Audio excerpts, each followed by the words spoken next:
मी एक तीर्थयात्रा करून आलो, मन उद्विग्न झालं.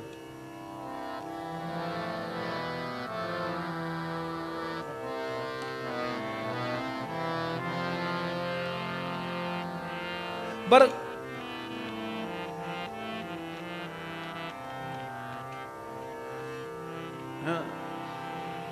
आपण म्हणतो लहानपण सुखात असतं.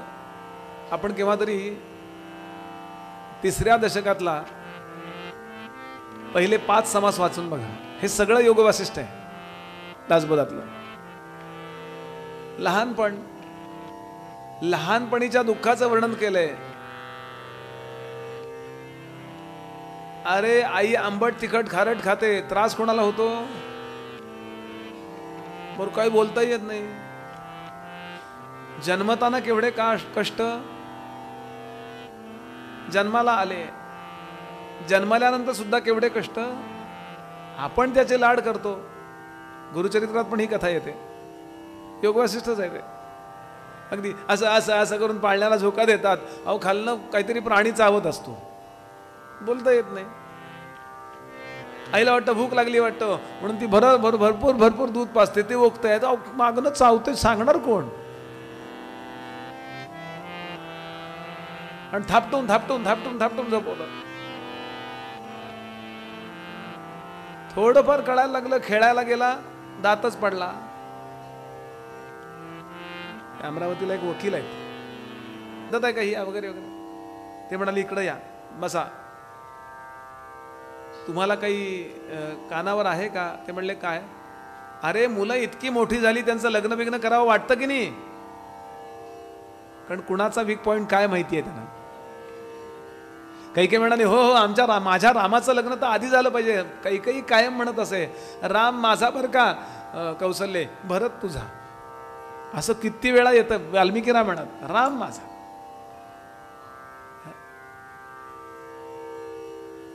लग्न झालंच पाहिजे. अरे अनेक दिव्यास्त्र विथ मॅरेज असं पॅकेज घेऊन आलेत विश्वामित्र.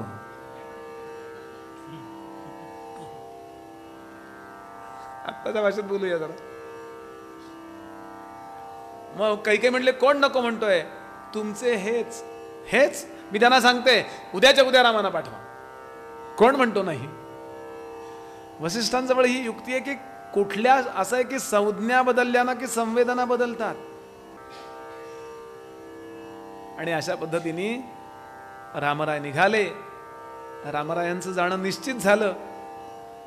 सगळीकडे चर्चा सुरू झाली आणि पूर्ण अयोध्येत कळलं की रामराय आता निघालेत.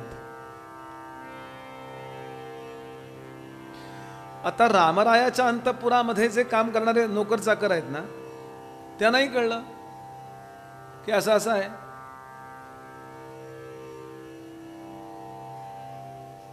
वसिष्ठांची भेट घेतात ते.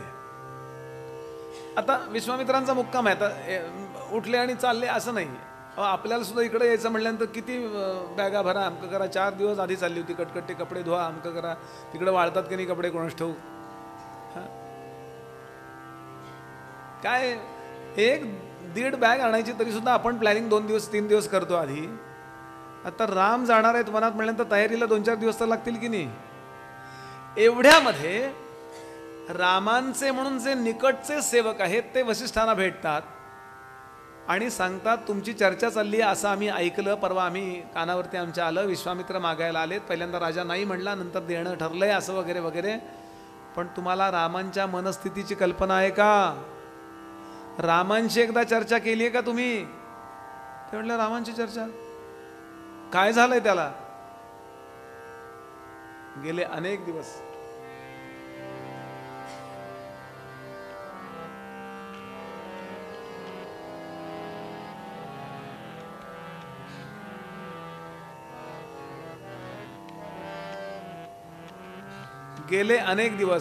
रामराय गादीवर निजत नाहीत.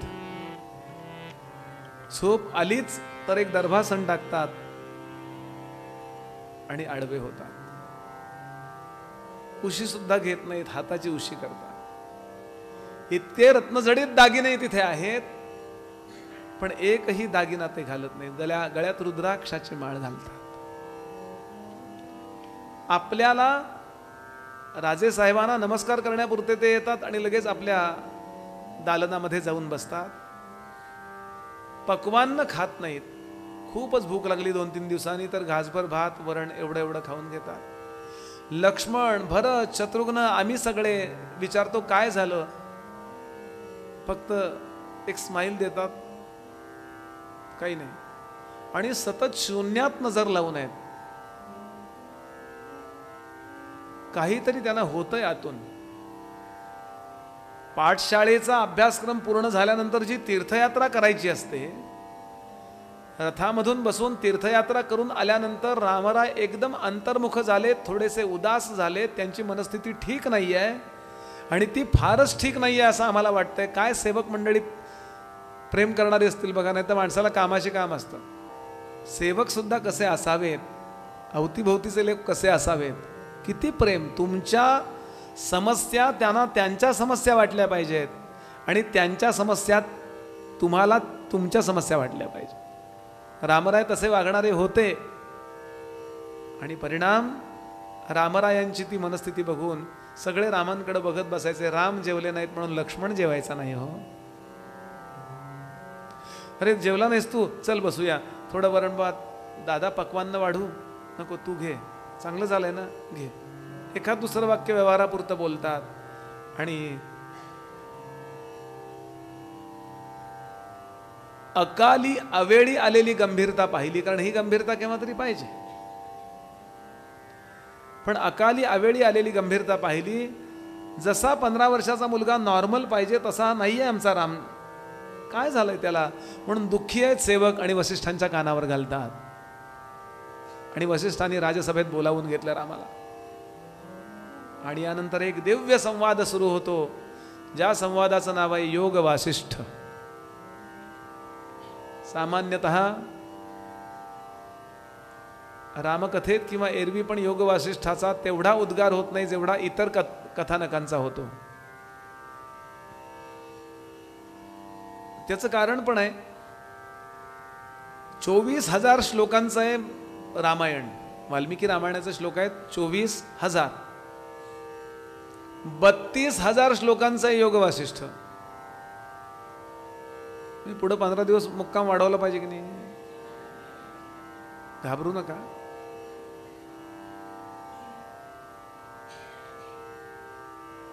माझे गुरुजी सांगतात, हा ग्रंथ बुद्धीला पेलत नाही म्हणण्यापेक्षा आधी हाताला पेलत नाही उचलायला. 32,000 श्लोकांचा केवढा ग्रंथ असेल. आपण भागवत ऐकतो, 18,000 श्लोकांचा ग्रंथ आहे, त्यात फक्त 3,000 श्लोक हरवलेत, 15,000 श्लोकच शिल्लक आहेत आता. तेही सगळे श्लोक बघून होत नाहीत. 7 दिवस सकाळ संध्याकाळ बसलो तरी 32,000 श्लोकांना किती वेळ लागेल बोला.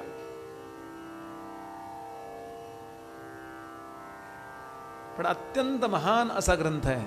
बरं, स्वामी रामतीर्थ म्हणत असत, the best text under the सन.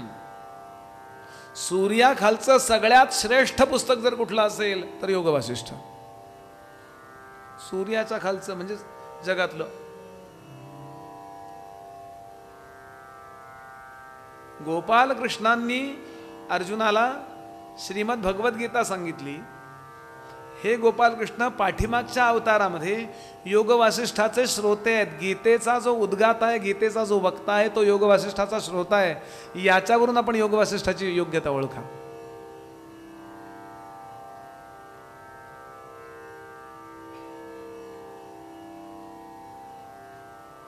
ज्ञानेश्वरीवरती, दासबोधावरती, ज्या अनेक ग्रंथांचा सगळ्याच गहरी छाया, माझे गुरुजी शब्द वापरतात, खूप गहरा प्रभाव आहे, तो योग वासिष्ठ ग्रंथ आहे. कित्येक साम्यस्थळ आपल्याला ज्ञानेश्वरीत दिसतात. वास्तविक ज्ञानेश्वरी आहे गीतेवरची भावार्थ टीका, पण योग वासिष्ठ डोकावतं तिथे. दासबोधामध्ये तर वारंवार योग वासिष्ठातला श्लोक आहे का काय हा मराठीत लिहिलेला समर्थाने असं वाटतं. सगळा अभ्यास करणं शक्य नाहीये, पण थोडासा आपण अभ्यास याचा करूया. थोडं नाम गाऊया. हरि सुंदर नंद मुकुंदा,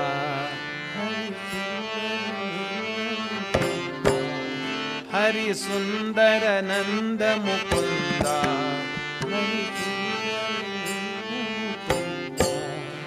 हरि नारायण हरि ओम,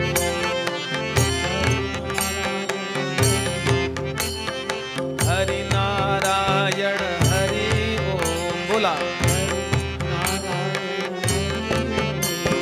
हरि केशव हरि गोविंदा, हरि केशव हरि गोविंदा, हरि नारायण हरि ओम, हरि नारायण हरि ओम. हरि सुंदर नंद मुकुंदा, हरि सुंदर नंद मुकुंदा, हरि नारायण हरि ओम,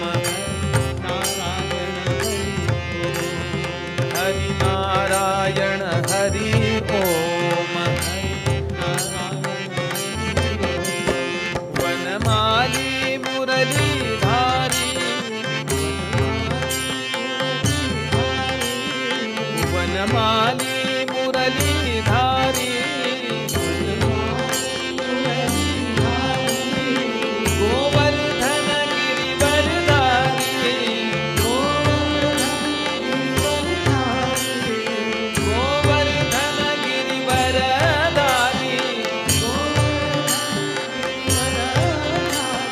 नित नित कर माखन चोरी, नित नित कर माखन चोरी,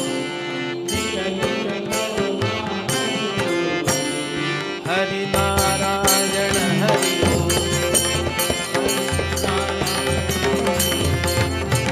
हरि नारायण हरि ओम. हरि सुंदर नंद मुकुंदा, हरि सुंदर नंद मुकुंदा, हरि नारायण हरि ओम, हरि नारायण हरि ओम.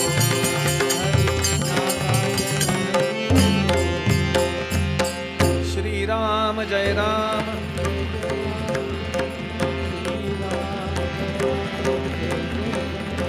श्री राम जय राम, जय जय राम. खूप नीट ऐकायला पाहिजे.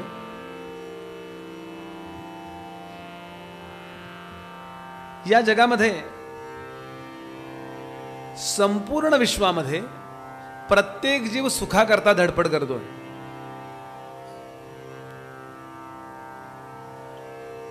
प्रत्येक आपलं कर्म हे सुखाकरता, समाधानाकरता आहे. मनातला विचार, चारी वाणीतले उद्गार आणि प्रत्यक्षात फिजिकली, देहदृष्ट्या आपण काही कर्म करतो, ही सगळीच्या सगळी आपल्याला बरं वाटावं म्हणून करतो.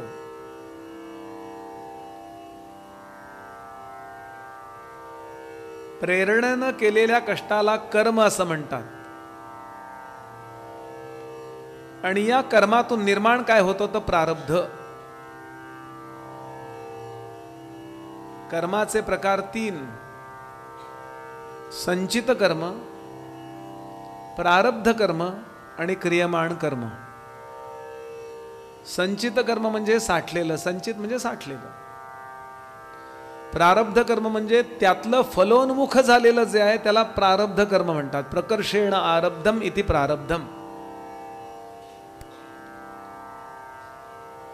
आणि आपल्याला आत्ता ज्या वातावरणात असतो त्या वातावरणात आपल्याला काही त्या वेळेला पाहिजे असं वाटतं. गेल्या जन्मी नसेल वाटलं पण आत्ता वाटतंय. गेल्या जन्मी आपल्याला मोबाईल नव्हता, आता वाटतंय चांगला असावा. iPhone 14 असेल तर फार बेस्ट. त्याकरता आत्ता आपल्याला जे पाहिजे पाहिजे पाहिजे वाटतं ना, त्याकरता आपण करतो. याला म्हणायचं क्रियमाण कर्म, करण्याचं कर्म. अगदी सोपं आमच्या गुरुजींनी सांगितलं. डब्यातल्या पोळ्या म्हणजे संचित कर्म, ताटात घेतलेली पोळी हे प्रारब्ध कर्म, आणि तव्यावरची पोळी हे क्रियमाण कर्म. झालंय की नाही आपलं जीवन असं सांगा.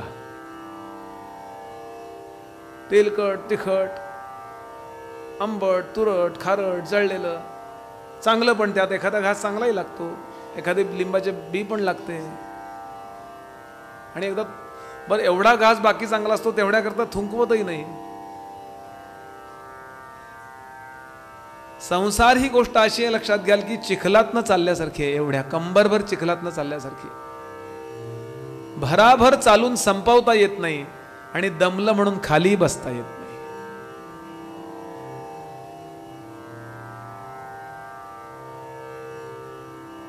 रामांनी, आपण केव्हा तरी मूळ योग वासिष्ठ वाचा.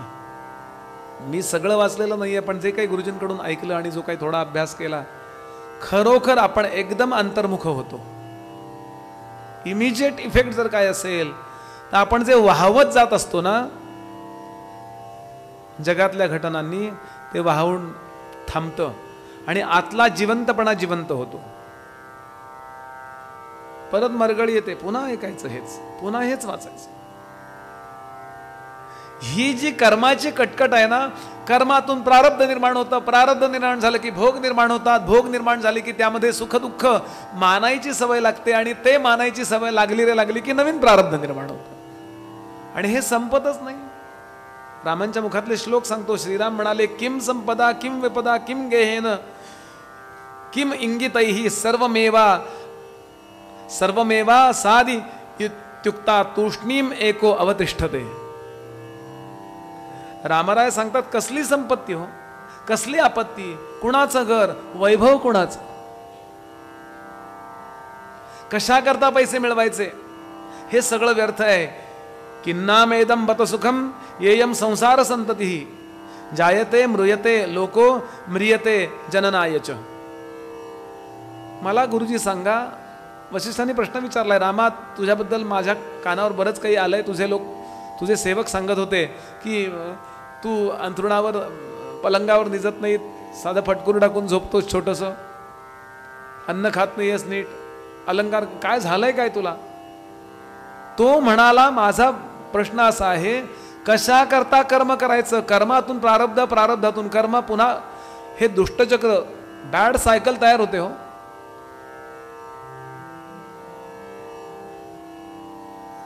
पहिला मुद्दा त्यांनी सांगितला, मला आपण सांगा, जगण्याकरता मरायचंय का मरायकरता जगायचंय. कशा करता. मरत नाही म्हणून जगतो का माणूस, कारण जगतो म्हणून मरतो. काय नेमकं याचं उत्तर सांगा. जगण्याकरता पैशाची गरज आहे, पैसा मनाला भुरळ पाडतो. पैसे पाहिजेत, पैसे पाहिजेत, पैसे पाहिजेत. किती आपण ऐकलं असेल कि आदमी धन के पीछे तब तक भागता है जब तक उसका निधन नहीं हो जाता.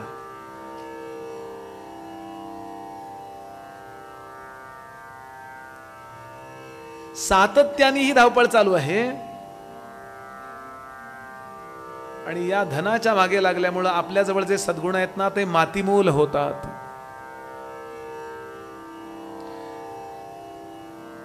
बर, संचयनात दुःखम, मिळवण्यामध्ये दुःख, साठवण्यात दुःख, रक्षणात दुःख, गेले तरी आहे की नाही सांगा. मिळवताना काय सुख झालंय का आम्हाला.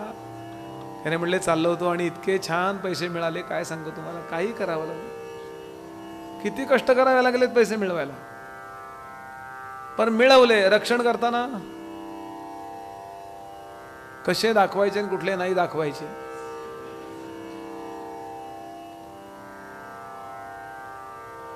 पर प्रामाणिकपणाने दाखवले ना तर आपल्याला काहीच नाही, खुळखुळा काही उरतच नाही. गेलं सगळं त्या टॅक्स मध्ये. मला बाकी कशाबद्दल बोलायचं नाही, आहे की नाही. रक्षणात बर नाही, रक्षण केले, अगदी घरात साठवून ठेवले. आता मध्यंतरी एका डहाणूच्या आहेत बाई त्या. अहो ते लोक कुठं कार्यक्रमाला गेले, सगळ्या बाजूने ग्रिल बसवले होते, बाथरूमला ग्रिल नव्हतं. तिथून चोर आत शिरला, किल्ली घेतली, सगळंच्या सगळं. अहो सासूबाईंचं, सासऱ्यांचं, सगळ्यांचं सोनं सगळं लुटलं. रडत होत्या ओक्साबोक्षी त्या. सापडलं बरं का ते, कारण आम्ही दोघं बरोबर होतो. हा फोन आला तेव्हा मी त्यांना म्हणलं, हा मंत्र लिहून ठेवा फक्त तिथे, आत्ता सांगणार नाही. कधी सांगेन माहीत नाही, प्रत्येक कथेला या म्हणजे सांगणार केव्हा. हे आपल्याला माहीत असलेलाच मंत्र आहे, कार्तवीर्यार्जुनो नाम. फक्त ठेवा म्हणलं. रक्षणात दुःखम, खर्च करताना 10 रुपये द्यायचेत निश्चित माहिती आहे, त्यातल्या त्यात खराब नोट देतो की नाही हो. 10 द्यायचेच आहेत, त्यात काही फायदा नाहीच आहे. 10 म्हणजे 10 द्यायचे, 9 द्यायचे नाहीत, 11 द्यायचे नाहीत, तरी सुद्धा त्यातल्या त्यात खराब नोट. रिक्षेवाला सुद्धा 2 रुपये परत द्यायचे, त्यातल्या त्यात खराब नाणं. रामराय विचारतात, हे जर कष्ट करणारं, रक्षणात कष्ट, मिळवण्यात कष्ट, खर्चात कष्ट, आणि त्याकरता एवढी युद्ध होतात, मला आपण सांगा मग कशाला कष्ट करायचे. दुसरा मुद्दा. तिसरा मुद्दा, गुरुजी आनंदाचे दिवस पाहता पाहता निघून जातात, आणि नंतर दुःखरूपी अंधारातच आयुष्य मनुष्य कंठतो. मी एक तीर्थयात्रा करून आलो, मन उद्विग्न झालं.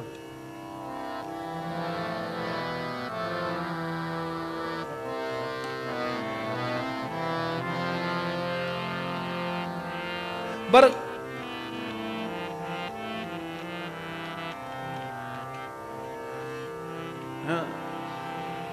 आपण म्हणतो लहानपण सुखात असतं.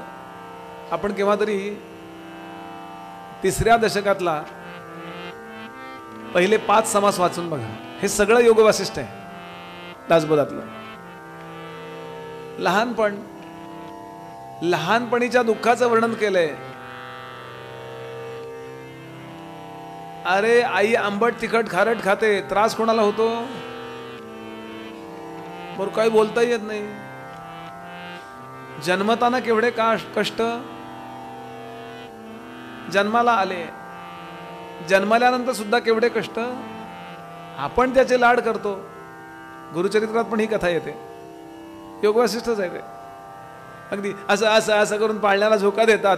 अहो खालनं काहीतरी प्राणी चावत असतो, बोलता येत नाही. आईला वाटतं भूक लागली वाटतं, म्हणून ती भरपूर भरपूर दूध पाजते, ते ओकतायत, मागणं चावते, सांगणार कोण.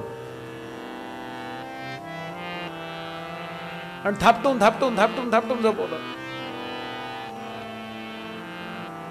थोडंफार कळायला लागलं, खेळायला गेला, दातच पडला.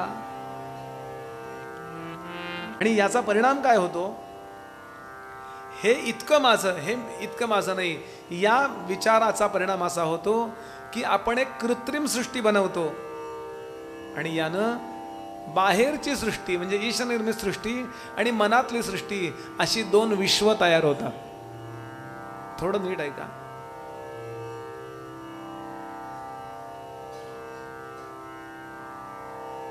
आपण समजत असतो एक, आणि प्रत्यक्षात चाललेलं असतं वेगळं.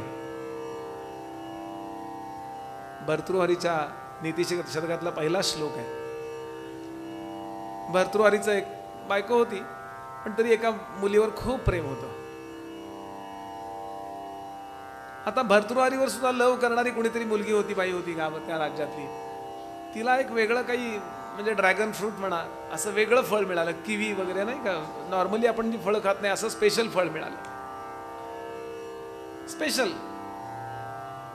आणि तिनं आणून आपल्या लव्हरला, आत्ताच्या भाषेत बोलतो पटकन, आपल्या प्रेमास्पदाला ते फळ दिलं की मला तू खूप आवडतोस. आता याला तिचं प्रेम कळायचं, पण याला ती नाही आवडायची, त्याला दुसरी आवडायची. म्हणून त्यानं ते फळ तिला दिलं जिच्यावर हा प्रेम करत होता. आता तिला हा आवडायचा नाही, तिला दुसरा कोणीतरी आवडायचा. तिनं ते फळ त्याला दिलं, आता त्याला ही आवडायची नाही, त्याला दुसरं कोणीतरी आवडायचं. आता किती लांबवता येईल हे. अहो संध्याकाळी ते फळ परत त्याच्याकडे झालं. आणि मग तो नीती शतक लिहितो, धिक्तांच तमच मदनमच इमामच मामच. या प्यन्न आसक्त सततम मयीसा विरक्ता. मी जिच्यात आसक्त आहे ती माझ्याबद्दल विरक्त आहे. बर ती ज्याच्यात आसक्त आहे तो तिच्याबद्दल विरक्त आहे. एका फळाने एवढं सिद्ध केलं की या जगामध्ये वाईट कुणीच नसतो आणि चांगला कुणी नसतो. आसक्ती वाईट असते. म्हणून धिक्तांच, त्या सगळ्या जणांचा धिक्कार असो, सगळ्या जणांचा आणि मधल्या सगळ्या जणींचा, त्या सगळ्या जणींचा आणि जणांचा धिक्कार. धिक्तांच तमच, फळाचा धिक्कार असो. मदनमच, आमच्यामध्ये आसक्ती ठेवणारा जो मदन आहे, काम आहे, त्या कामाचा धिक्कार असो. इमामच, या परिस्थितीचा धिक्कार असो. आणि मामच, माझाही धिक्कार असो. पुन्हा पुन्हा जन्माला यावं लागतं याचा विचार करून ठेवावा माणसानं. ईश निर्मित सृष्टीत तुम्ही आलात, तुमची ड्युटी केलीत, गेम ओव्हर, संपला विषय, पुन्हा जन्म नाहीये. पण आपलं वैयक्तिक नेटवर्क तयार केल्याचा परिणाम, हे माझं ते माझं. फार छान उदाहरण आहे याला. ज्ञानोबांना विचारा तुमचं घर कुठं आहे हो? ते म्हणले हे विश्वची माझे घर. मला विचारा, ते म्हणले हे घरची माझे विश्व. होय की नाही बघा. आणि म्हणून ज्ञानोबांचे फोटो आज घराघरात आहेत 700 वर्षानंतर. माझी नातवंड माझा फोटो घरात लावणार आहेत की नाही कोणास ठाऊक. म्हणजे मुलं लावणार असं गृहीत धरून बोलतोय.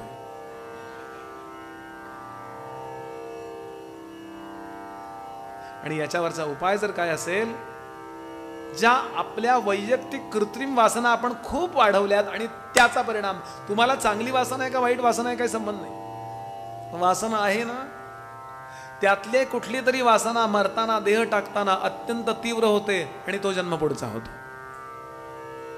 पुन्हा प्रारब्ध भोगा, पुन्हा जा. आणि वासनांच्या, हजारो वासनांचा कोश घेऊन आपण जन्मोजन्मी जगत असतो. वशिष्ठ सांगतात हजारो, एक नाही हो. आणि यात कमी झालं का काय म्हणून त्या सिरियल बघतो. मी त्या वासना परत, आधीच वासनांची बीज, त्याला खत पाणी चाललंच आहे, आणि त्यात परत ते बघायचं. सरंजाम्यांचं कधी लग्न झालं यालाही वाटतंय म्हाताऱ्याला माझी टिंगल करण्याचा हेतू नाहीये. केव्हा तरी याचा विचार करावा. रामराय म्हणाले याच्यावर उपाय काय? म्हणाले हा दीर्घ रोग आहे, हा छोटासा रोग नाहीये. 1-2 प्रवचनात असा लगेचच्या लगेच गेला नाही. आम्हाला श्रोते कुठले मिळायचे? फार अवघड आहे, खूप कठीण आहे. कठोपनिषदातला एकच श्लोक पुरेसा आहे. क्षुरस्य धारा निशिता दुरत्यया दुर्गम पथस्तत कवयो वदंती. वस्ताऱ्याच्या धारेवरनं चालल्यासारखं आहे आणि पायाला जखम होऊ द्यायची नाही, इतका परमार्थ कठीण आहे. किती शिताफीनं करावा लागेल. आणि म्हणून उपाय, संसार दीर्घ रोगस्य, योग वासिष्ठातला मूळ श्लोक ठेवून घेतला तरी चालेल, लक्षात ठेवला तरी चालेल. संसार दीर्घ रोगस्य सुविचार महौषधम. सुविचार हे औषध आहे. रामा, पहिल्यांदा आपल्याला विचार करायला शिकावा लागेल. त्याकरता पहिला विचार तुला सांगतो, या जगात 4 प्रकारचे प्राणी आहेत. 4. कुठले कुठले 4 प्रकार? समर्थांनी जसंच्या तसे वसिष्ठातलं प्रकरण दासबोधात आणलं.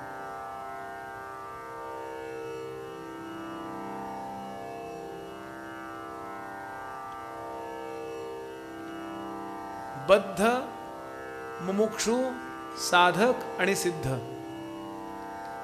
बद्ध याचा अर्थ बांधलेला, बांधला गेलेला.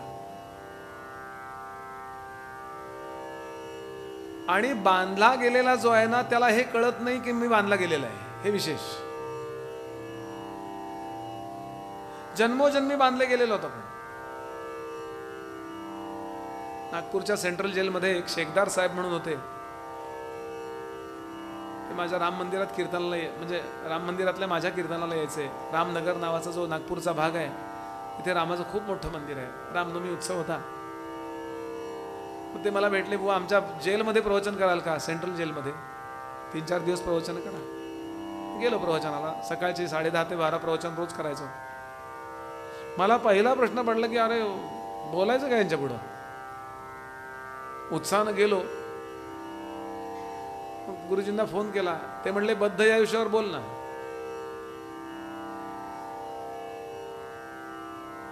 काही मुद्दे सांगितले. आणि खरंच विचार करा, कोण नाही बांधला गेलेला हो.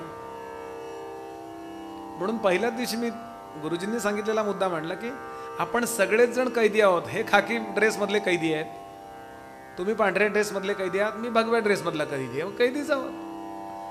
ज्याची त्याला प्रिय कोठडी, कोठडी तले सखे सवंगडी, उंबरातील केडे मकोडे, उंबरी करीती लीला, जग हे बंदीशाळा.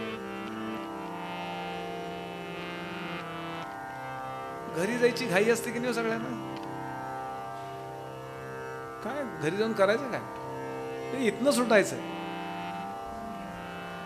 ज्याची त्याला, आमचा बंगला माहिती नाही बुवा तुम्हाला. आम्ही स्वतः किती कष्ट केले, स्वतः सिमेंट लावलं, अमुक केलं तमुक केलं. किती वशिष्ठ सांगतात, शेणाच्या एखाद्या पौमध्ये, शेणाच्या एखाद्या ढिगामध्ये बराच वेळ त्याच्यावरनं कोणी गेलं नाही. आत्ताच्या भाषेत गाडी गेली नाही. आणि ऊन बिन लागला ना तर वरचा भाग असा कडक होतो ना आतला मऊ असतो. आणि आतमध्ये शेणकिडे होतात.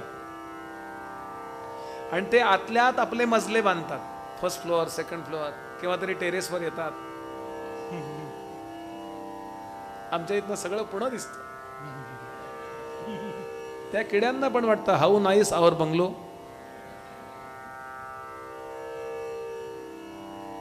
माहीतच नाही की हे काही असतं, की आपण बांधले गेले. बद्धाचं सगळ्यात महत्वाचं लक्षण समर्थाने सांगितलंय. आता बद्ध तो जाणीचे ऐसा, अंधाराचा अंध जैसा, चक्षुविण दाही दिशा शून्याकार. खरा म्हणजे मी अंधारातला आंधळा. आता समोर अंधार हे कळायला सुद्धा डोळे पाहिजेत ना. अंधारातल्या आंधळ्याची उपमा दिली वसिष्ठांनी.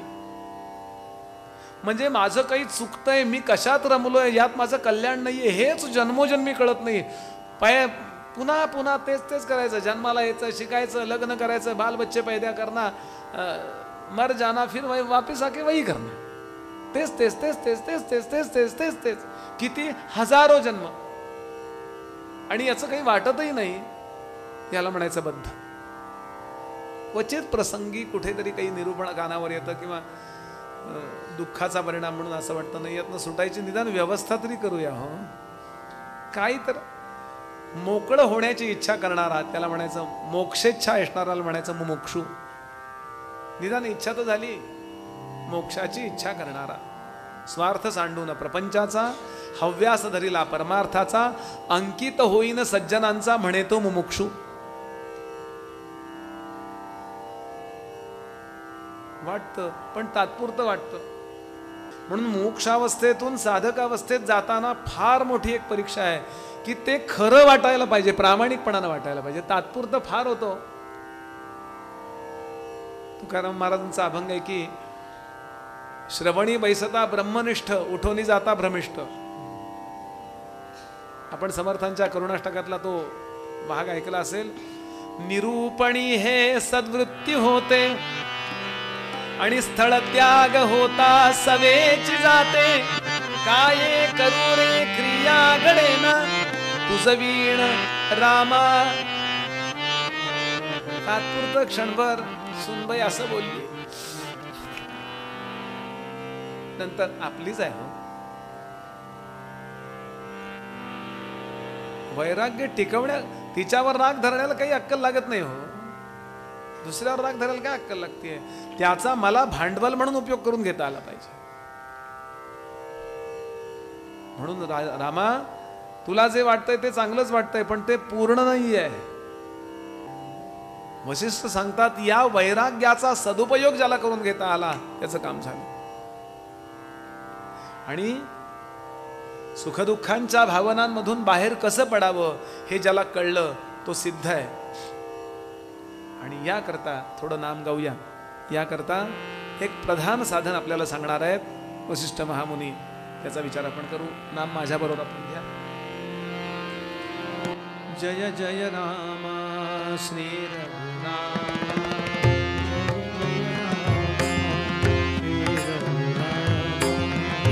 जय जय राम श्री रघुराम जय जय सीताराम श्री रघुराम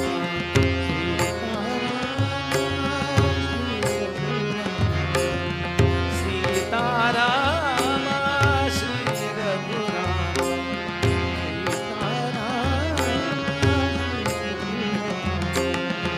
जय जय राम श्री रघुराम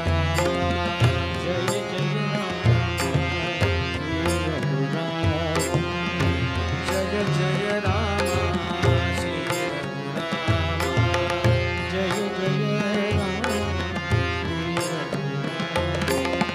पशुपति रंजन पावन राम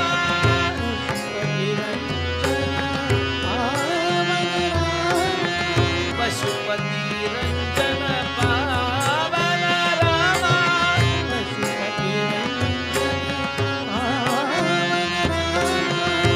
पाप विमोचक तारक राम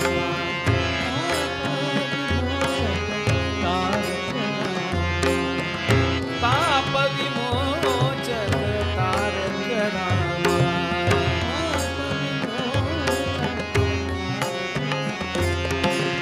जय जय राम श्री रघुराम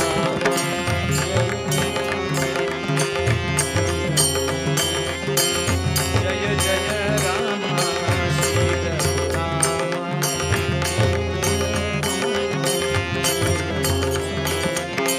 सीताराम श्री रघुराम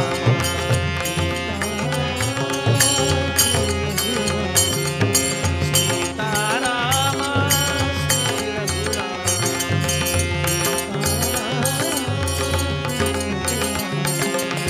जय जय राम श्री रघुराम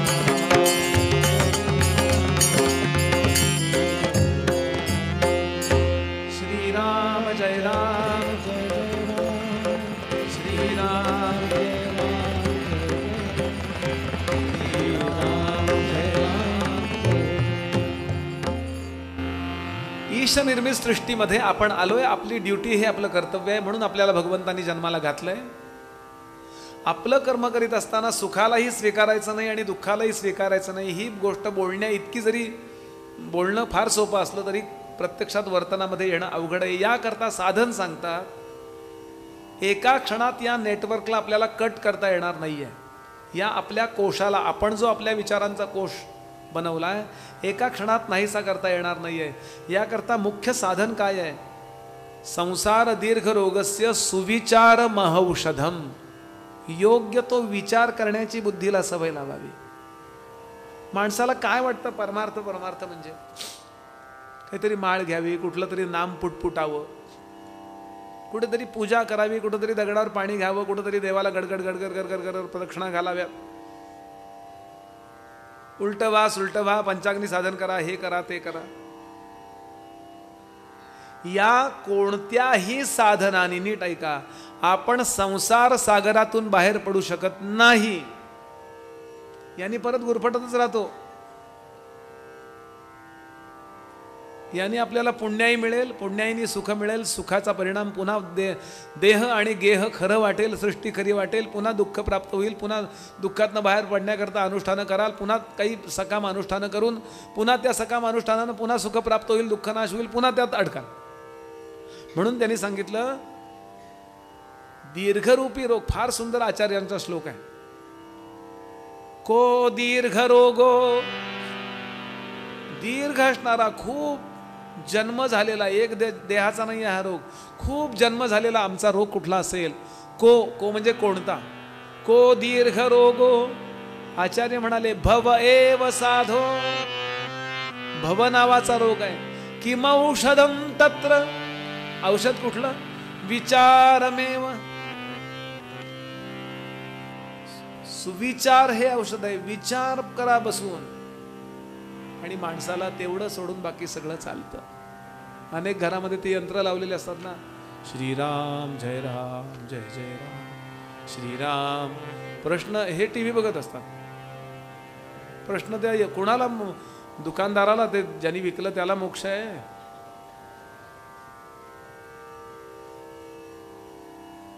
माणसाला यंत्राच्या अधीन व्हायची इतकी सवय लागली बरं का, यंत्राच्या अधीन साधन करून टाकलं ते. थोडा डेंजर झोन मध्ये आहोत बरं आपण. आता सारखं सारखं एक अत्तर लावलं ना आपण की त्या एका अत्तराचा वास येणं बंद होतं. त्याची आपल्या नाकातली जी सेन्सिटिव्हिटी आहे ना ती त्या अत्तराकरता संपते. बाकी सगळे वास येतात, तेवढा वास येत नाही. एखादा सारखा एकच पदार्थ रोज खाऊन खाऊन खाऊन खाऊन त्या पदार्थाची चव कळेनाशी होते.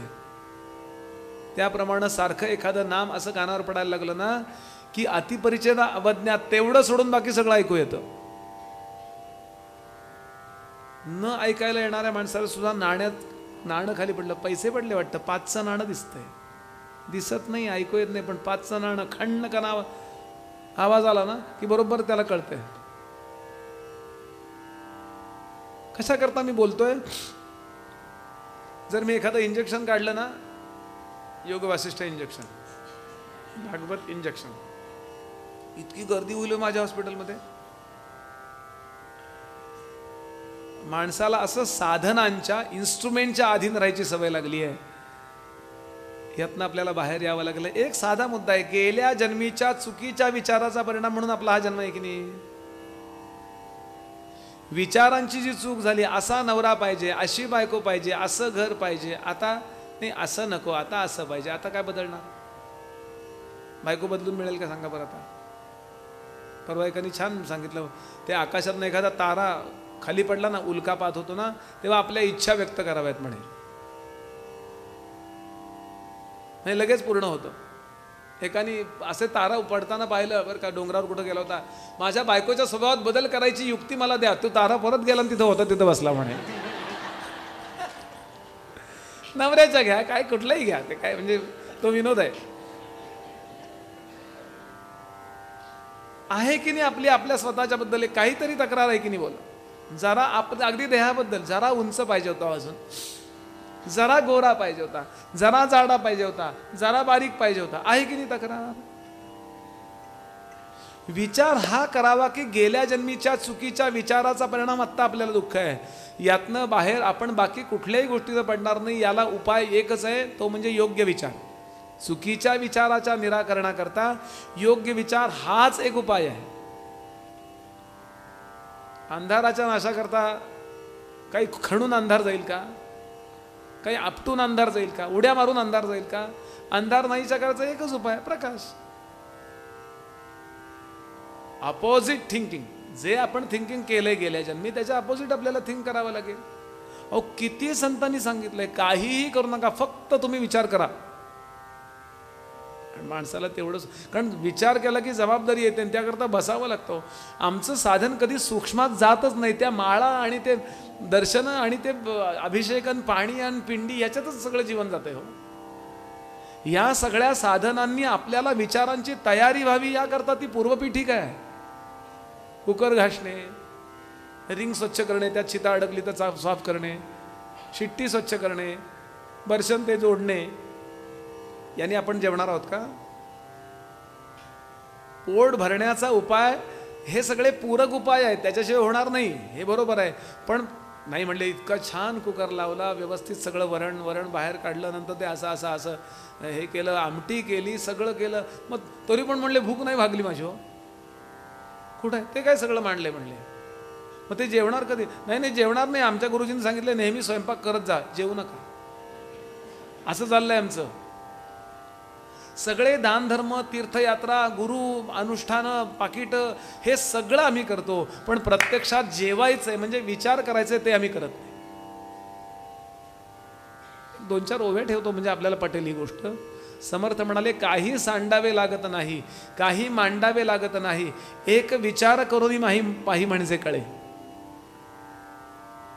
घरातले पोळपाट आणि लाटणं आणि ते कुकर बाजूला टाकणे, कमंडलू आणि माळा मांडणे, याला परमार्थ नाही म्हणतो. याला जेवढी किंमत आहे तेवढीच त्याला किंमत आहे. विचार पाहेलो तो पुरुषू, विचार न पाहे तो पशु, ऐसी वचने सर्वेषु ठाई ठाई बोलिला. तस्मात विचार करावा, देव कोण तो ओळखावा, आपला आपण शोध घ्यावा अंतर्यामी.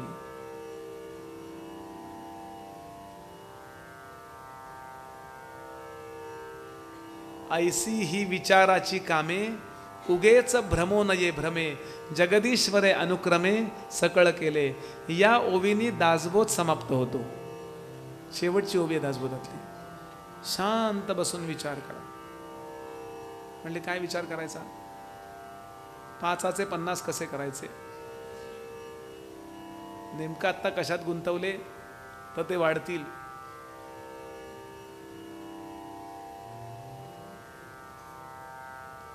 त्याचा विचार एकच आहे, कोहम कस्य संसारः विवेकेन विलीयते. एक दृष्टांत देतो म्हणजे हा मुद्दा अजून पक्का होईल. थोडं काळजीपूर्वक ऐका. एक माठ आहे, काय म्हणता, डेरा. ही सगळी योग वासिष्ठांनी मागं पुढे दिलेली उदाहरणं मी उपयोगात आणतोय बरं, माझ्या पदरचं नाही सांगत आहे. सातारचं उदाहरण का सांगितलं, इथं एक श्लोक आला की ते कुठलं तरी उदाहरण सांगितलं की गोष्ट रंगवता येते. नुसतं सिद्धांत सांगून नाही चालत, म्हणून ती गोष्ट सांगितली.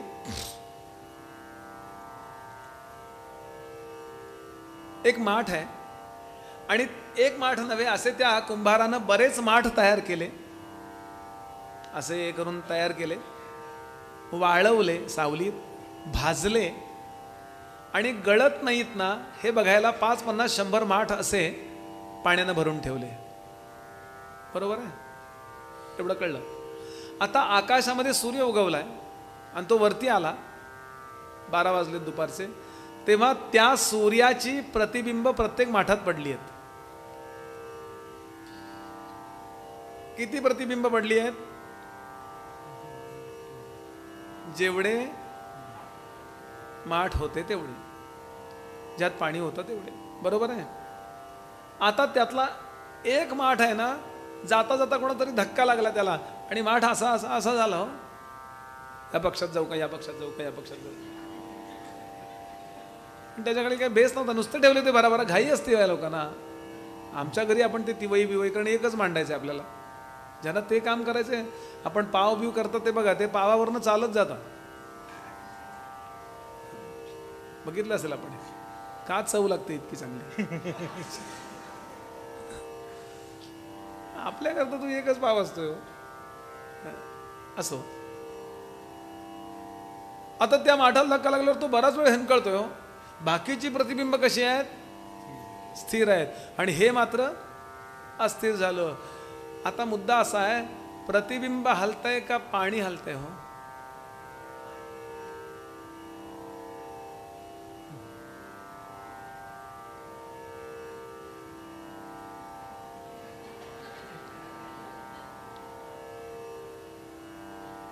प्रतिबिंबाच्या हलण्याचा अनुभव येतोय ना आता. असं असं असं असं असं होतंय. स्वतःच्या आनंदाचा, स्वतःच्या स्थिरतेचा, स्वतःच्या समर्थतेचा, स्वतःच्या प्रकाशत्वाचा अनुभव त्या प्रतिबिंबाचा बंद झाला आणि ते व्हायबल व्हायचं कारण काय? कारण ते प्रतिबिंब ज्यात पडलंय तो जो पृष्ठभाग आहे पाणी, ते पाणी ज्यात ठेवलेलं आहे तो माठ, हल्ल्याचा परिणाम प्रतिबिंब हे उपाधी पक्षपाती झालं. अगदी वेदांतातला जसाच्या शब्द ऐकून घ्या. प्रतिबिंब जेव्हा उपाधी पक्षपाती होतं, जेव्हा ते याला खरं मानतं, तेव्हा याची सगळी सुखदुःख त्याच्यावर आरोपित होतात, जे माझं शुद्ध सच्चित आनंद स्वरूप आहे.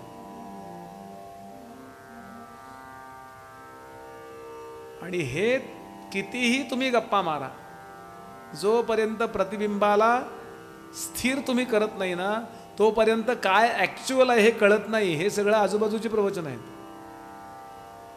आणि याकरता साक्षात साधन जर काय असेल तर प्रतिबिंब ज्यात पडलंय त्या उपाधीला, म्हणजे पाण्याला स्थिर करणे. मग पाणी कशावर अवलंबून आहे? ज्या उपाधीत, म्हणजे ज्या माठात आहेत, ज्या डेऱ्यात आहेत त्याच्यावर अवलंबून आहे. डेरा हल्ला म्हटल्यानंतर पाणी हलणारच होते. काय बर्फ नाही झालेलं घट्ट. म्हणून आधी माठाला स्थिर करा. म्हणून लहानपणापासून आपल्याला का हाका मारतात कळलं का आता?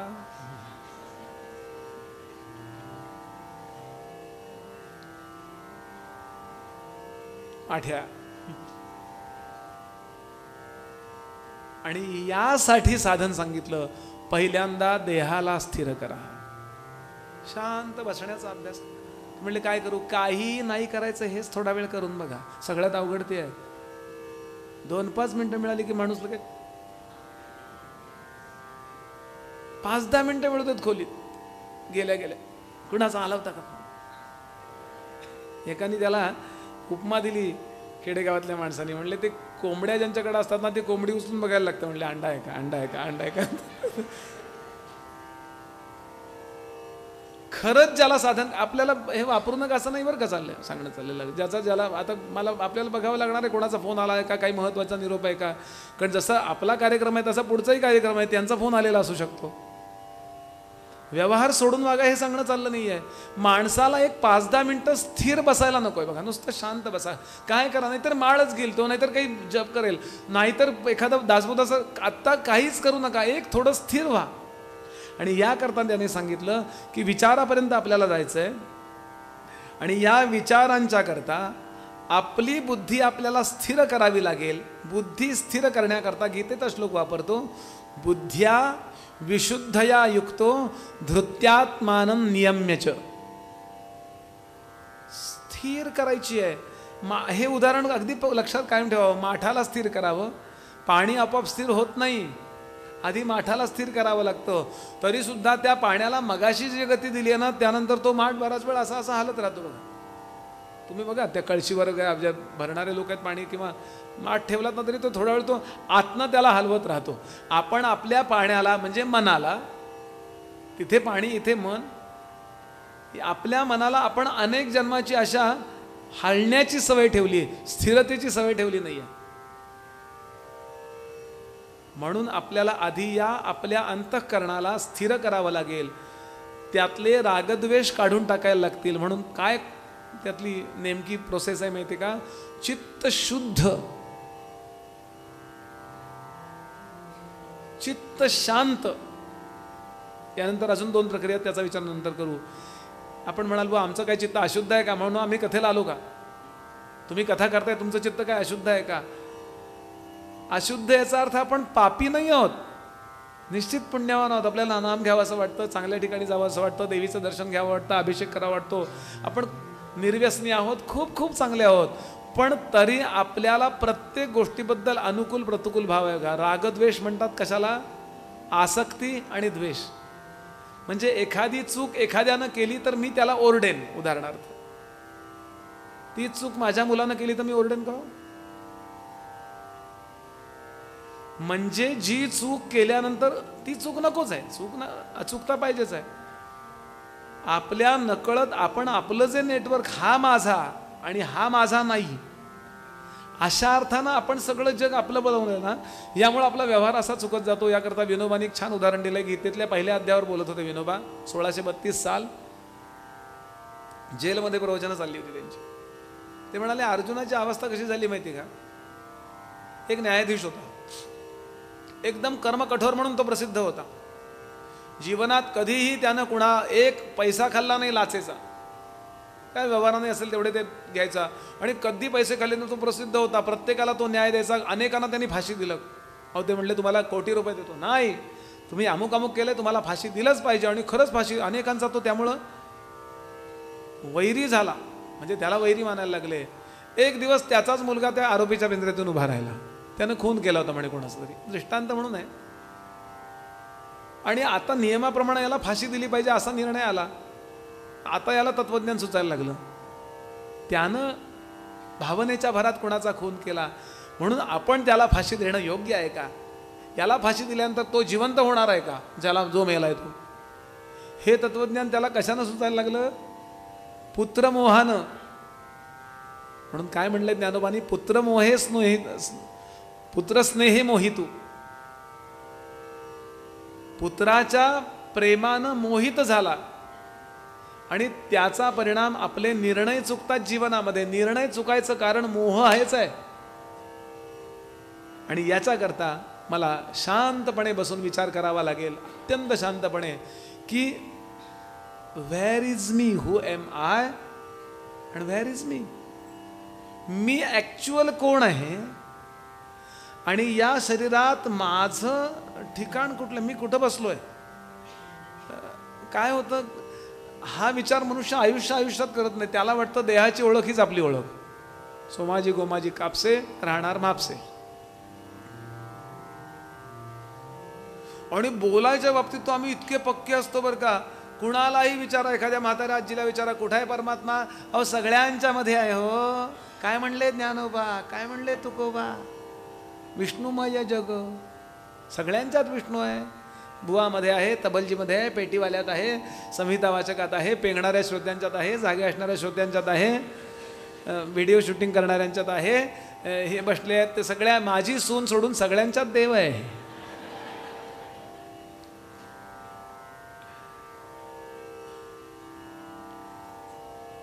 केव्हा तरी विचार करावा की ममवरून मीची ओळख करू नका. स्त्रीचा देह म्हणजे मी स्त्री नाही हो. पुरुषाचा देह म्हणजे मी पुरुष नाही हो. याचा अनुभव आतून मी घेतोय की मी हे आहे, ह्याच्यात आहे. एखाद्या कारमधनं आपण प्रवास करतो ना, कोणी विचारलं बुवा तुमची कार कुठली आहे? बुवा आहे बुवा, म्हणलं इटिओस नावाची कार. ती कार म्हणजे मी आहे का? मी जरी कीर्तनकार असलो, मी जरी प्रवचनकार असलो,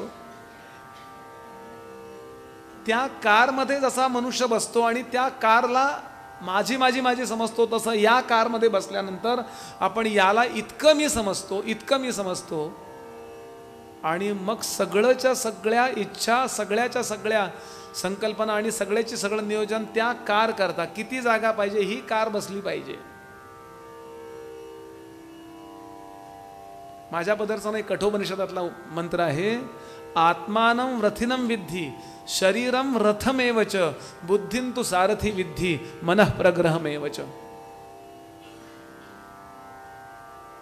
साधा विचार करून ठेवावा. हात नसेल तरी पाय तुटला तरी आपण राहतो, हात तुटला तरी मी राहतो, असतो की नाही? हात नाही तरी आहेत, पाय नाही तरी आहेत. यांचं म्हणेल गॅगरिंग झालं, पाय काढला तरी आहे की नाही माणूस तो?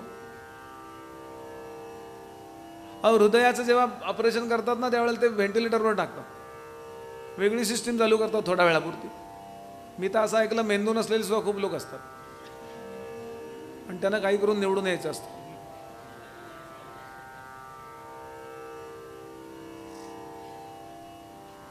हे शरीर आपल्याला आपल्या पूर्वीच्या पुण्य आणि पापकर्माने मिळालेला प्रवास यान आहे, प्रवास वाहन आहे. आणि यानंतर या वाहनात बसलेला जो मी आहे, त्या मीची आणि माझी सुस्पष्ट ओळख व्हावी याकरता देवपूजा करा, यज्ञयाग करा, प्रदक्षिणा घाला, तीर्थयात्रा करा, दान धर्म करा, सगळं करा. पण ही सगळी साधनं विचारांची योग्यता प्राप्त व्हावी म्हणून हे लक्षात ठेवा. शंकराचार्यांचा श्लोक आहे, गंगा स्नानानं जर मुक्ती मिळत असती तर सगळे मासे मुक्त व्हायला पाहिजेत की नाही गंगेतले? जसाच्या तसा आचार्यांच्या श्लोकाचं मराठीकरण आमच्या दासगणू महाराजांनी केलंय. मासा स्नान करी, मासा आंघोळ करतो, नदीतच असतो, जन्माला चालू इथं. धरी बक पहा ध्याना प्रती साजिरे, बगळा ध्यान करतो की नाही, स्टॅच्यू वाटावा म्हणून. आणि मासे इकडून तिकडून जायला लागले, एकदम गट्टम करतो, म्हणजे त्या ध्यानानं काही मोक्ष मिळणार आहे त्याला? ध्याना प्रती साजिरे वायू भक्षित वासुकी, फक्त वायूचा आहार करतो तो वासुकी बर का. विभूतीने की लिप्त केला खरे, भस्म आवडताना काही लोकांना अहो गाढवं त्या राखेत लोळतात, किती लागलेलं असतं अंगाला त्यांच्या भस्म. पुढे देहा पोपट राम राम म्हणतो. अनेक घरातले पोपट असतात ना, त्यांना आपण शिकवलेलं असतं काय की नमस्ते नमस्ते आल्यावर बघा आमचा कसा पोपट म्हणाले स्वागत करतो. एका पोपटानं म्हणे फोन केला, म्हणे त्याला फोनचं डायलिंग सुद्धा शिकवलं होतं. इमर्जन्सी आहे, ताबडतोब या पोलीस स्टेशनला 108ला फोन केला, काय 100ला फोन केला, 100ला, 108 नाही, 108ला ॲम्ब्युलन्स आहे नाही का. एका परवाने सांगितलं माणसाने म्हणले 108 डायल केला तर ॲम्ब्युलन्स येते, तर 108 म्हण्यांची माळ केली तर देव येणार नाही का, असं ते म्हणले. मला आवडला तो त्याचं लॉजिक. त्यांनी डायल केलं, हॅलो कोण बोलतंय, इमर्जन्सी आहे, लवकर लवकर पोलीस या. काय इमर्जन्सी आहे, चोर, हो म्हणे इकडे मांजर आले. अरे मांजर आले, काही इमर्जन्सी आहे का, मी पोपट बोलतोय म्हणला, एकटाच आहे घरात मी. पोपटाला बोलायला शिकवल्यानंतर जर तो राम राम राम राम राम राम म्हणाला, मोक्ष मिळतो त्याला. देहा पोपट राम राम म्हणतो, मेंढा ही पर्णाशनी. शेळी मेंढी पानच खातात ना, का भात आमटी खातात, नाश्त्याला काही अजून काही नाही, साधं पानं खातात. म्हणजे पान खाल्ल्यानंतर, पानं खाऊन उपास करणारे लोक आहेत ना, होते म्हणले काही खात नाही तो, अन्न किती वर्ष झालं त्यांनी सोडून, पान काहीतरी खातात ना. मेंढा ही पर्णाशनी. बोले दास गणू, बर का, बोले दास गणू कुणा गवसला, सांगा हरी यातुनी. भगवंत मिळालाय का यातनं कुणाला. त्या साधनांचा अपलाप करणं, कमी लेखणं हा मुद्दा नाही चाललेला. मुद्दा हा चाललाय की चित्ताला शुद्ध करायचा असेल, 4 प्रक्रिया लक्षात ठेवाल. चित्ताची शुद्धी, चित्ताची शांती, चित्ताची एकाग्रता आणि चित्ताचा चैतन्यात लय. डेरा स्थिर करणे, माठ स्थिर करणे, पाणी शुद्ध स्वच्छ करणे, त्यानंतर पाणी स्थिर करणे. आणि ज्या क्षणाला प्रतिबिंब स्थिर होतं त्या क्षणाला प्रतिबिंब कुणाकडं पाहतं, कुणाकडं पाहतं बोला, बिंबाकडं. म्हणूनच ते प्रतिबिंब ना. आणि ते स्थिर झालं की त्याला काय कळतं, मी सूर्य आहे हेच कळतं की नाही. म्हणून आपल्या देहामध्ये असणाऱ्या चित्ताला, आपल्या अंतःकरणाला स्थिर, नुसतं स्थिर नाही करायचं, शुद्ध पण करायचं. कारण भांड न घासता दह्याचा कण त्यात असताना त्यात दूध जर ठेवलं ना तर ते असणार आहे. म्हणून अस्वच्छ बुद्धीमध्ये ज्ञान आलं की फक्त अहंकार होतो. वाक्य लक्षात ठेवा, बुद्धी स्वच्छ करायची आपल्याला. आणि त्याकरता साधन सुरू करूया. काय साधन आहे ते, आसक्ती आणि अनासक्तीनं आपण त्या लोकल तिथल्या ऐहिक गोष्टींचं अवास्तव चिंतन करतो. म्हणून समोर आपल्या अनुकूल घडो किंवा प्रतिकूल घडो, आपल्याला आपलं कनेक्शन तोडता आलं पाहिजे. उदाहरण सांगतो मी आपल्याला, श्लोक आधी सांगतो मग उदाहरण सांगतो. चित्तोन्मेष निमिषाभ्याम संसारस्य उदय क्षयौ वासना प्राण संरोधात अनिमेषम मनः कुरु. एक उदाहरण घ्या. आपल्याला काहीतरी, प्रत्येकाला समस्या आहेत, असा कोणी मनुष्य नाही की ज्याला समस्या नाही. जनी सर्व सुखी, आमचे गंधे महाराज सांगायचे, निर्लज्जम सदा सुखी. काहीतरी समस्या आहेतच. 12:30 वाजत नाहीत कसे अजूनही एखाद्याची समस्या असेल. मुलाला बरं नाही, मला बरं नाही, बायकोला बरं नाही, सुनेला बरं नाही, आमक्याला बरं नाही, नातवाला बरं नाही, कोर्टात केस चालली आहे, अनारोग्य झालंय, अमुक झालंय, तमुक झालंय, शेजारचे नीट वागत नाहीत. काय काय प्रत्येकाला काही ना काही आहे. शेवटच्या दिवशी ड्रायव्हर मिळत नाही, गाडी आहे पण ड्रायव्हर मिळत नाही आहे, ड्रायव्हर आहे पण गाडी नाही आहे, ड्रायव्हर गाडी आहे पण टायर पंक्चर झालाय. काय आहे की नाही. आपल्या प्रत्येकाला काही ना काही समस्या असते आणि आपण दिवसभर त्याचा विचार करतो, जरी प्रवचन कीर्तन करत असलो किंवा ऐकत असलो तरी. बरोबर. मला एक गोष्ट सांगा, गाढ झोप लागल्यानंतर प्रॉब्लेम कुठे गेला. झोप न लागण्याचं कारण एखादं असू शकतं, पण कधी सुद्धा झोप लागते केव्हा तरी. थकला मन, विचार करून करून, शरीर काम करून करून, आणि झोप लागते. कुठं गेला प्रॉब्लेम. गाढ झोप लागल्यानंतर त्या प्रॉब्लेमचा, त्या समस्येचा आपल्यावरचा प्रभाव संपलाय की नाही सांगा तेवढ्या वेळापुरता. आपल्याला उत्तर मिळालेलं नाही आहे, प्रॉब्लेम सॉल्व्ह झालेला नाही आहे, निराकरण त्या समस्येचं झालेलं नाहीये, तरीही आपण निवांत असतो की नाही. प्रवचनाला गर्दी वाढते आमच्या, कुठेही गेलं तरी. ते म्हणले गोळ्या घेऊन सुद्धा इतकी चांगली लागत नाही.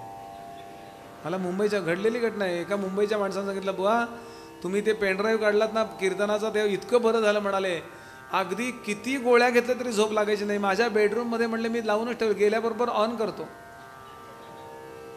आणि रामा हो जय राम जय रामा रामा हो जय राम पतित पावना पूर्ण कामा रामा पतित पावना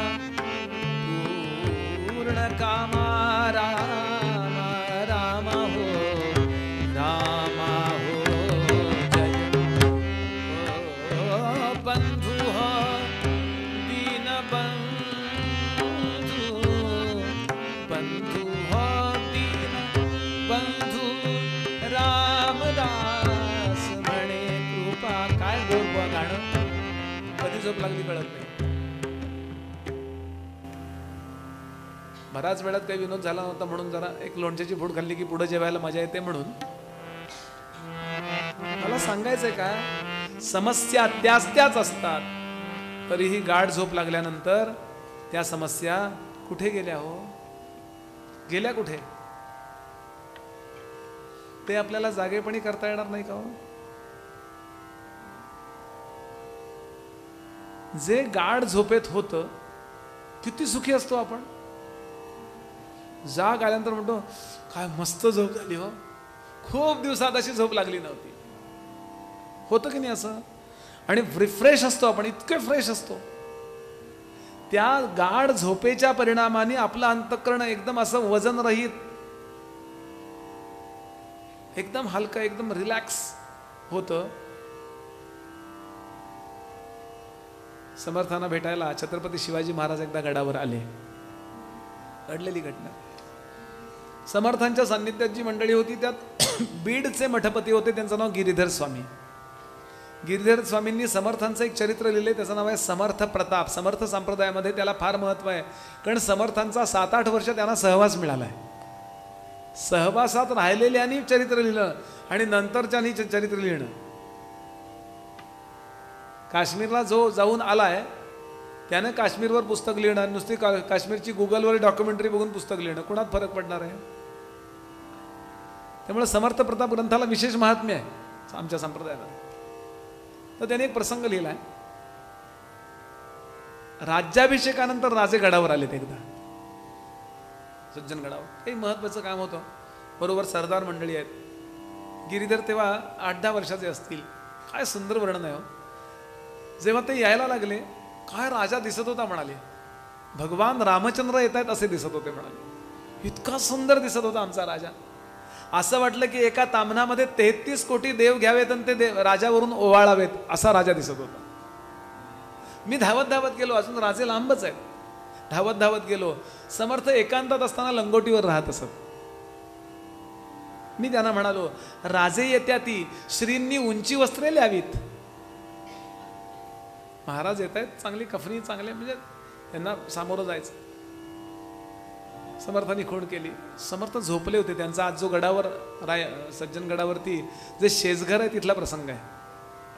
समर्थ झोपले होते, लंगोटीवर होते, अंगावर पांगडी, घोंगडी वगैरे असं काहीतरी पांघरुण होतं.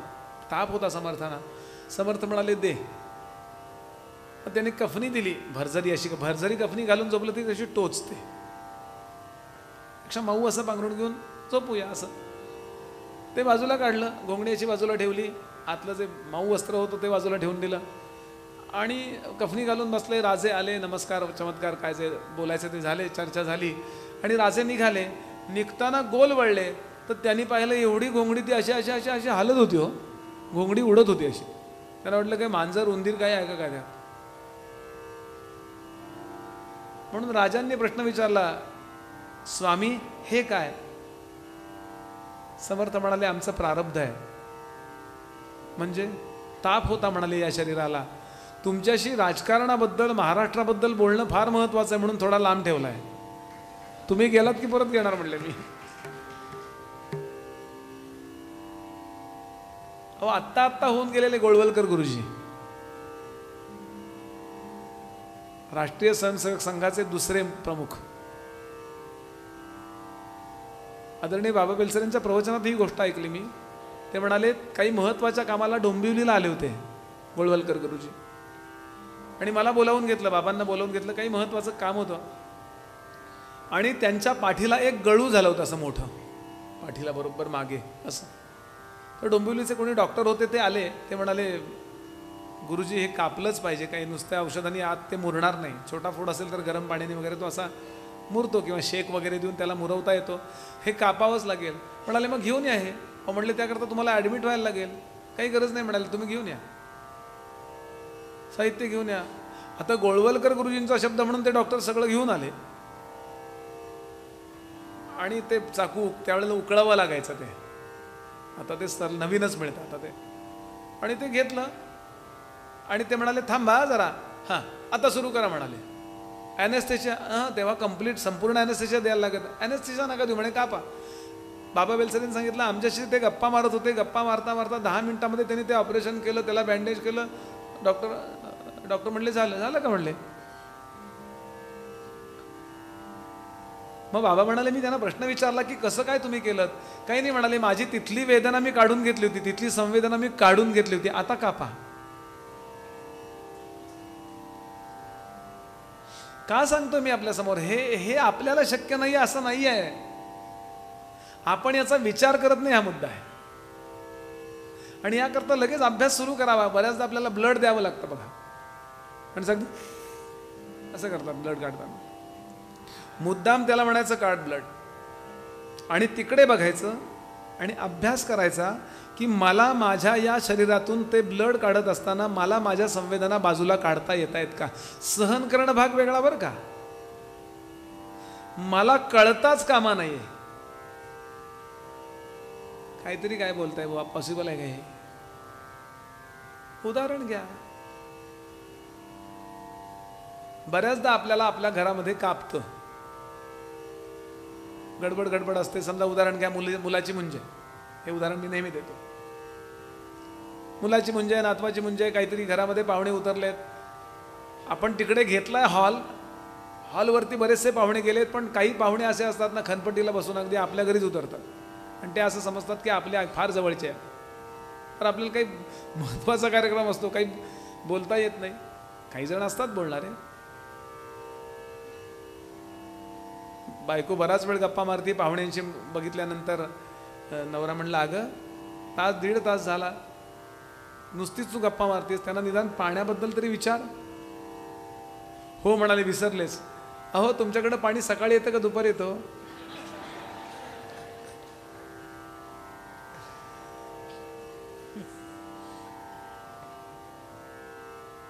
काही माणसं, आपल्याला अनुभव आहे बरं, असं नाही की आपल्याला अनादर असतो, तिकडं पॉसिबल आहे तरी कशाला उतरतात अशी तक्रार असते, पण काही बोलता येत नाही. असे 10-20 पाहुणे घरी उतरलेत, तिथं जाऊन नाश्ता आहे, पण हा प्रसंग पुन्हा पुन्हा घडणारा नाही हो. म्हणून ती घरातली बाई भराभरा पहाटे 3ला उठते, 7-7:30ला तिथे पोचायचे कार्यालयात, भराभरा उठते 3-3:30ला, आणि 6-6:30ला सगळे घरातनं बाहेर पडताना गरम गरम असे कढईभर पोहे करते, बटाटे गडपट मास,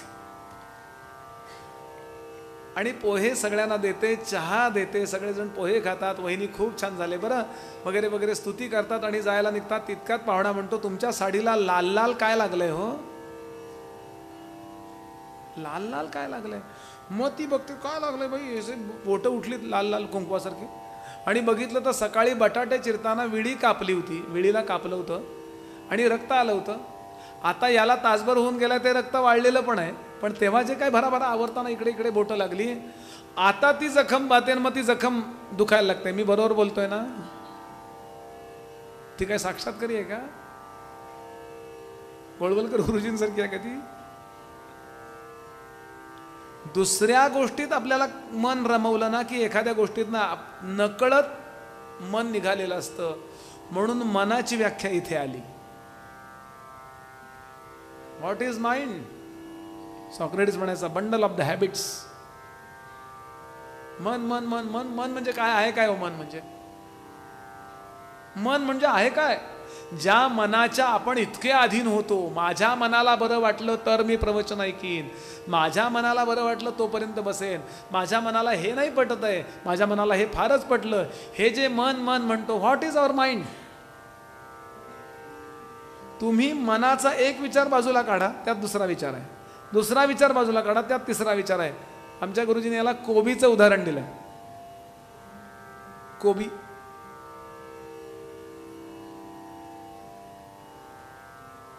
एका मुलीला कळलं की आपल्या नवऱ्याला कोबीची भाजी फार आवडते.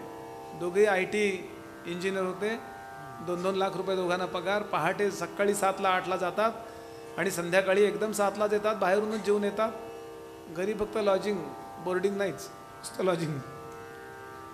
पण तिला वाटलं की आपल्या नवऱ्याला आपण सरप्राईज देऊया. त्याला कोबीची भाजी आवडते ना, तिनं गुगलवर सर्च केलं कोबी का पावा, आणि म्हणून तिने कोबी घेऊन आली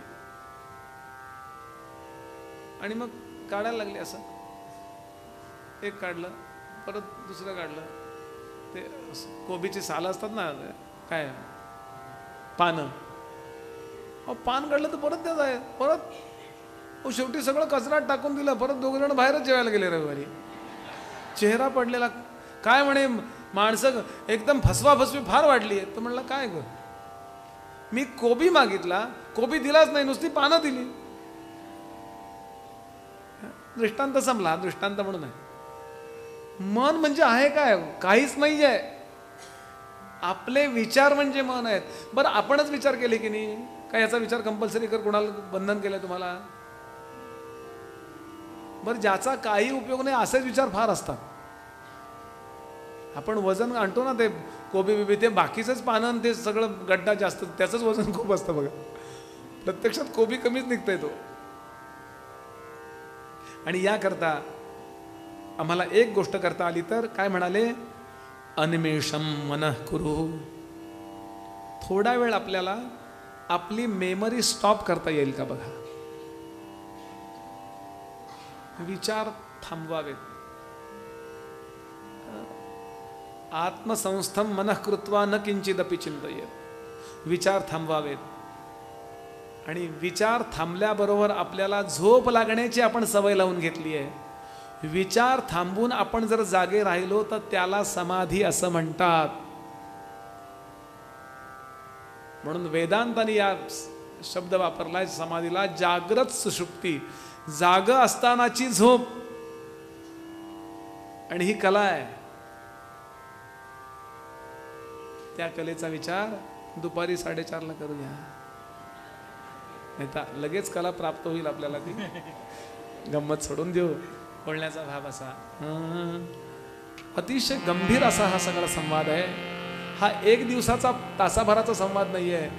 15 दिवस, महिनाभर संवाद चाललाय. रामचंद्र उठतात, संध्या करतात, सगळेजण जाऊन पुन्हा येऊन बसतात. पुन्हा दुपारी विश्वामित्र बोलतात. काही श्लोक विश्वामित्रांच्या मुखात, काही रामांच्या मुखात, काही वसिष्ठ महाराजांच्या मुखात आहेत. पण वसिष्ठ मुख्य वक्ते असल्यामुळं या ग्रंथाचं नाव आहे योग वासिष्ठ. शांत बसावं आणि अभ्यास करावा. आणि मग ॲक्च्युअल साधन काय आहे, साक्षात साधन काय आहे, याचा अंदाज आम्हाला येतो.